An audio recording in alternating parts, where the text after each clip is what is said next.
I mean, they have raves usually, like DJs that'll play at nighttime. In the suits?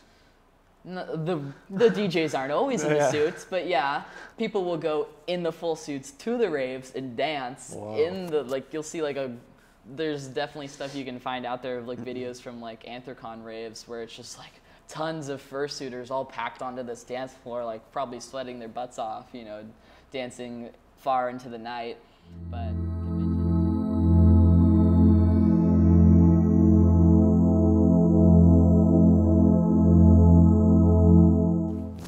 I want to say first, welcome to the Headspace. I'm glad having you.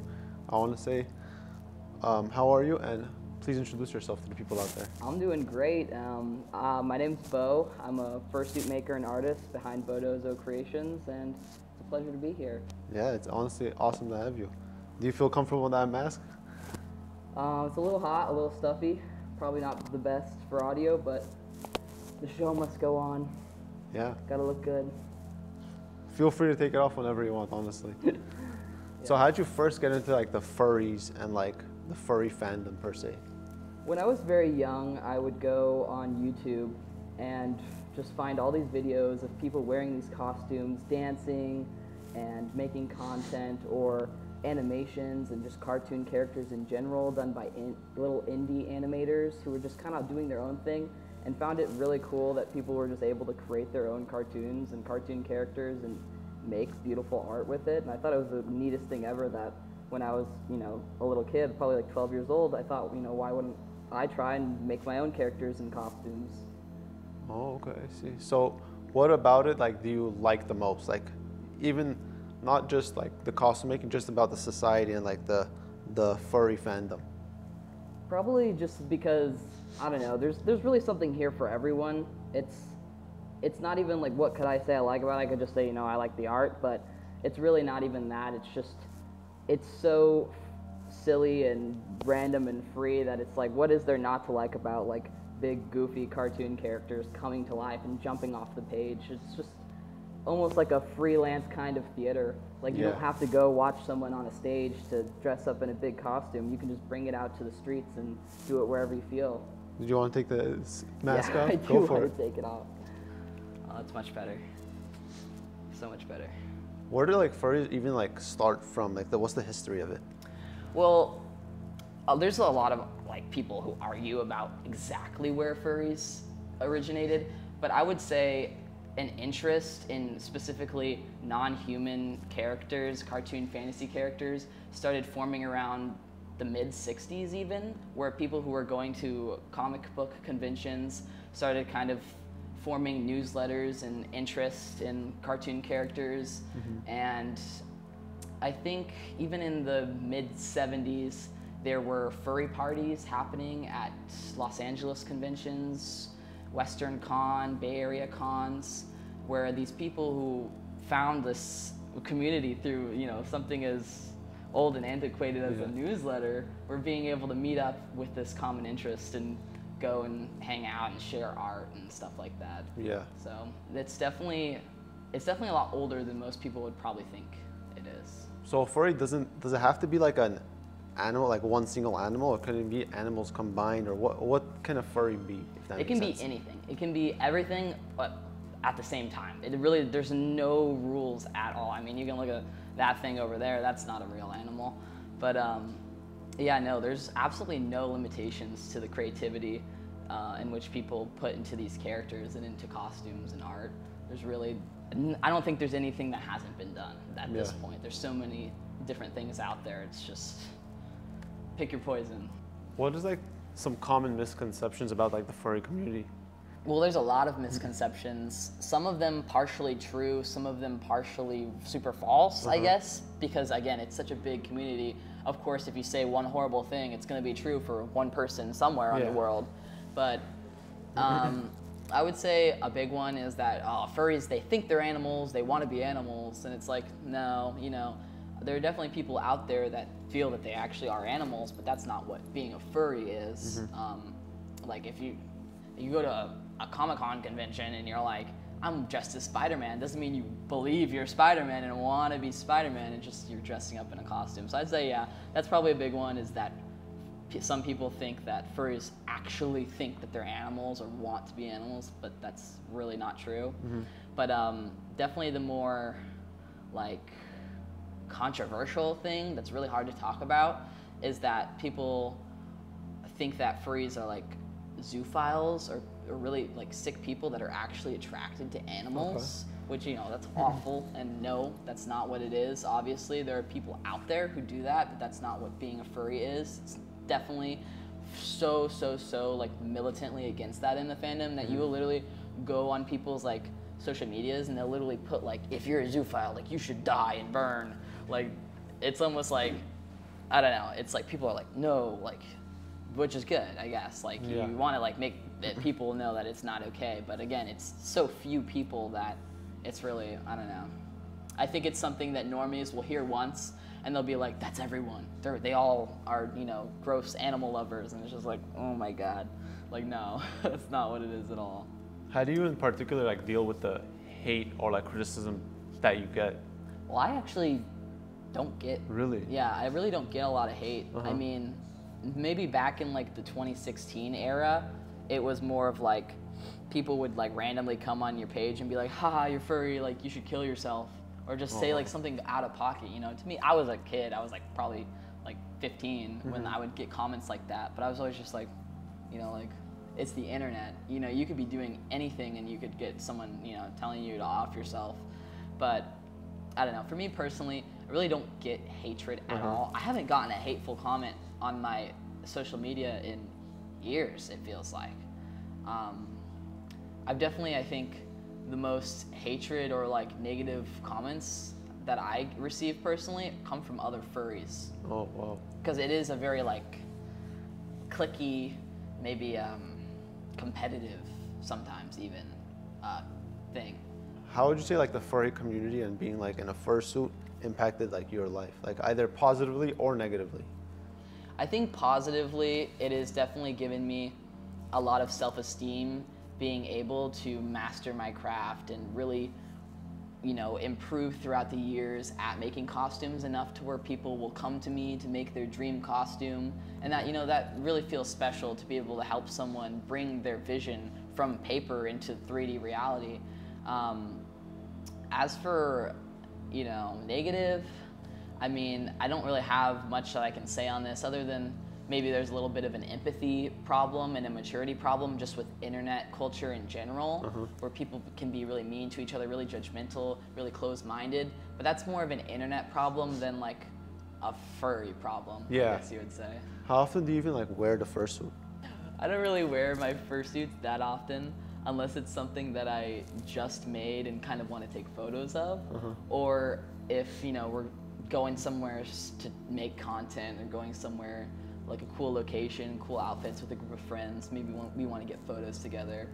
But other than like performing and taking photos, I don't really put a fursuit on very casually. It's not a very casual thing for me. Is it casual for other people, like wearing it just like in public, like going out to eat ice cream, for example? I'm sure there's people who wear them very casually. I don't know about to get ice cream, because how are you supposed to like show ice cream in the fursuit? But there's people who will go to the parks and just with other groups and just kind of like hang out in their fursuits. I mean, whatever you want to do to have fun in your fursuit, like you paid for it, you better be wearing it. You know, if you paid for it or if you made it, you know, why not show it off? Let people go like, oh, what is that? What is this crazy thing I'm looking at? If anything, it's just like you become like a people watching beacon. People are just like, what? Or what am I looking at? But yeah, people definitely wear them casually, but still not like super casually like every day, but maybe a special occasion thing. How about like how you said like the people watching beacon? Does that like affect other furries or furry community? Like, do they ever feel like judged? I think it definitely depends on where you're at and who sees you as to if you're gonna get judged or not. I think people who are more separated from internet and internet culture will look at it more of just like, oh, that's like a cool costume, like that's interesting, maybe they'll go up and ask for a picture. But there's definitely a lot of people that are exposed to internet culture who maybe have heard bad things about furries and group them all together and say, oh, these people are awful, oh, look at that, ew, like in public. But that's usually gonna be younger people, like teenagers or college age people who might look at it with more apprehension. How do you like manage your personal life and participating in the furry community, like work, all the like the small responsibilities? How do you even do that? Well, that's a hard question for me because I'm a rarer case where my fursuit making is my work. Yeah. So managing work is just making fursuits, and I don't really do much else in terms of interact with the community unless you count the fact that my friends, the love of my life, they're all furries as well.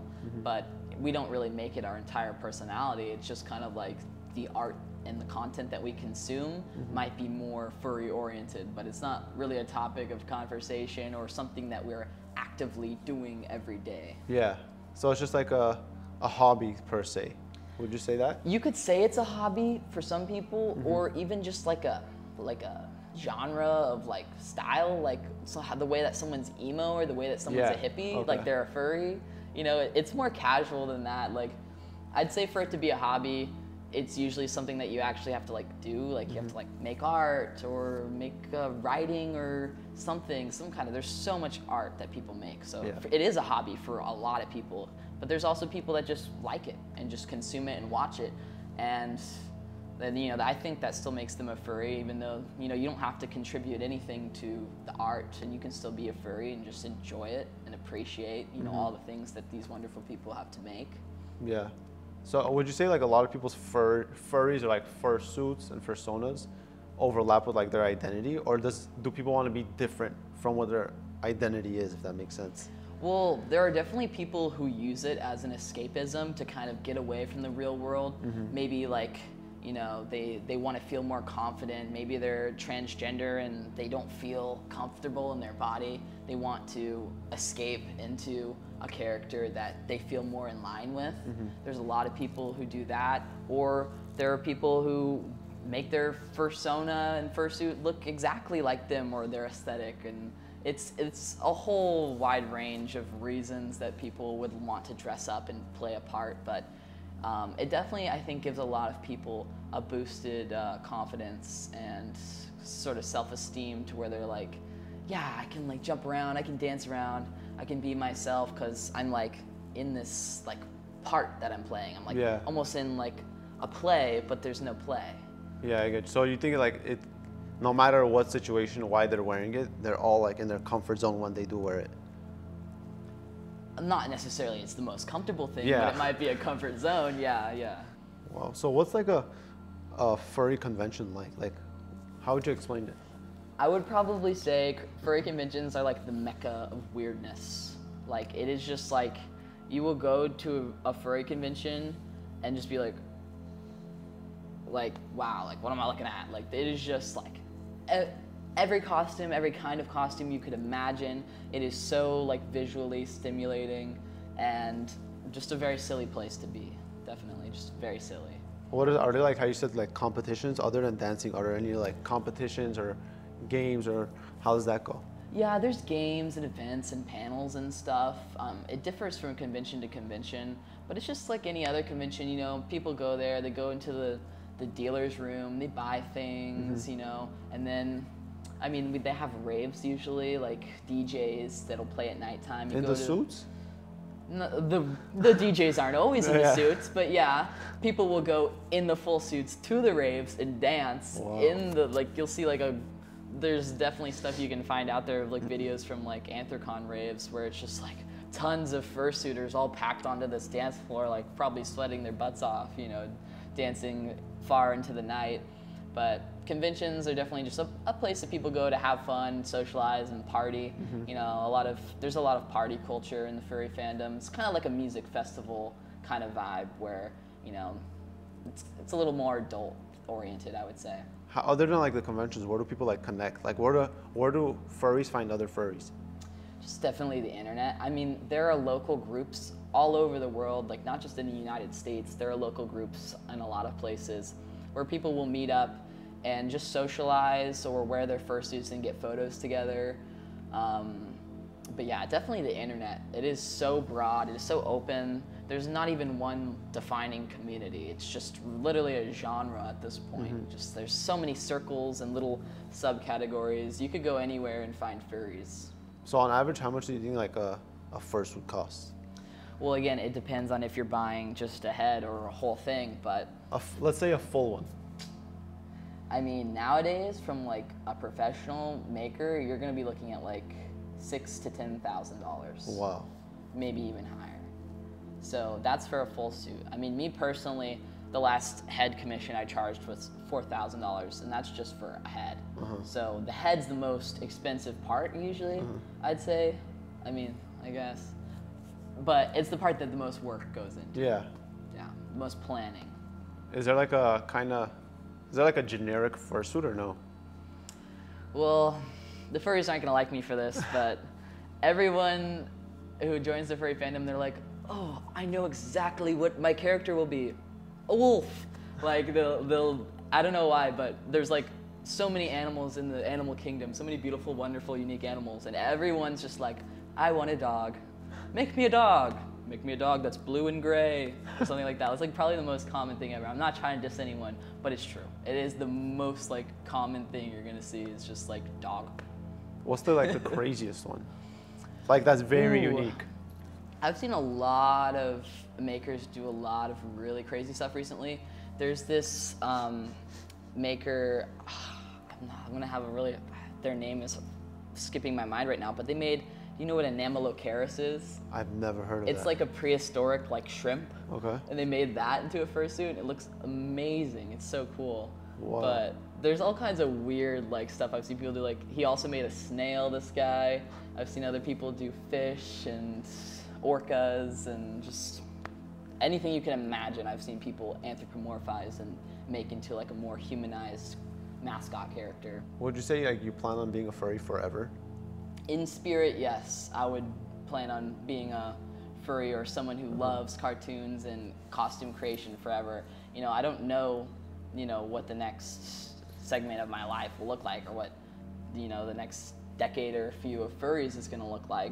But I know that I'm always gonna be dedicated to the craft and always gonna love making costumes. If it's not for furries, then it'll be for other people. I mean, I already have clients that aren't furries. So I love art. I love animal art, and I don't think that's ever gonna stop. No matter, you know, where the winds take me, it'll still always be a love for this specific thing. What would you say like you love most about yourself? About myself? Yeah. I guess that I don't really, at least now, I don't really care much what people think about me. I'm just myself, you know, I can't change who I am at the core. I'd like to say I'm a peaceful person, and if someone hates me or comes at me with vitriol, then I'm just like, I can't do anything about that. Like, I like that I don't care, I guess, about the things around, like, that may come and negatively impact me, and just kind of be like, what other people project onto you is not you. What other people say you are is not you. You are you, and only you know who you are. So I appreciate that now I'm able to realize that and not focus so much on, you know, other people's perceptions of me. What would you say you would want to, like, if anything, change about like the furry community, if there's one aspect, maybe even add to it? That's a difficult question because it's already just like, there's so much to it. I guess I would want to add more peace and more love and peace, and less like less seriousness. I don't want to sound redundant here, but that's really all I have to say. Like, just add a more peaceful attitude to all of these interactions. But I mean, I guess that applies to the whole world too, not just furries. True. It's just what I want. Wow. It was a pleasure talking to you, honestly. Thank you so much for having sit down and Thank you. speaking. That's awesome. It's a pleasure being here. That was awesome.